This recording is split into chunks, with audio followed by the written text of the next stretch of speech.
Kwa taarifa tulizozipata mpaka muda huu ni kwamba mapya bwana yameibuka nyumbani kwa Kiredio. Bwana, kuna taarifa ambazo hivi sasa hazijakaa vizuri, ila zinajaribu kuweza kuzungumziwa haswa kwa upande wa dada yetu Asma, ambaye ni rafiki wa karibu na Kiredio pamoja na Vidola, na ni familia ambayo imekuwa ikiendelea kuishi pamoja kwa upendo. Sasa kinachozungumziwa ni kwamba hivi sasa tunavyozungumza kwamba nyumbani kimenuka, na huenda hawa watu bwana wanaozungumziwa mambo yakawa yameishia hapo. Yani kuna asilimia kubwa kwa Kiredio na Vidola, yani kabla ya mwaka huu kuweza kupinduka, basi asilimia ni nyingi sana za kuachana. Huenda lile dua ambalo baadhi mashabiki walikuwa wakiliomba la Vidola pamoja pia na Kiredio waweze kuachana, huenda likawa linataka kukamilika, kwa sababu ni moment ambazo tayari zimeshaanza kuonekana wazi na dalili ziko wazi kabisa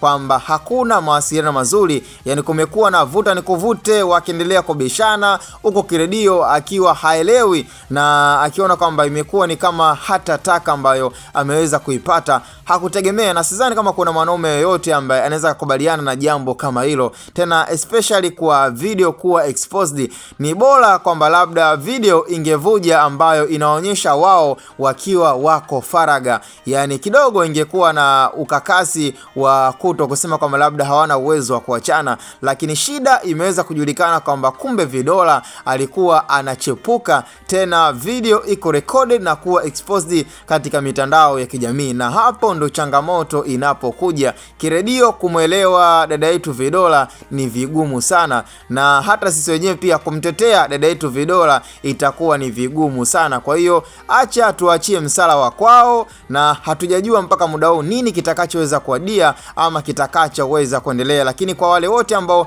walikuwa wanakubaliana kwamba kabla ya mwaka haujakatika basi penzi hili halitoweza kufika mwaka 2026, na huenda dua likawa linatimia, na hata mwenyewe pia ninakubaliana kwamba 2026 huenda ukawa ni mwaka tofauti kwa Kiredio pamoja na Vidola. Cha msingi tukutane kwenye upande wa comment, na hii ni Hatboy Media.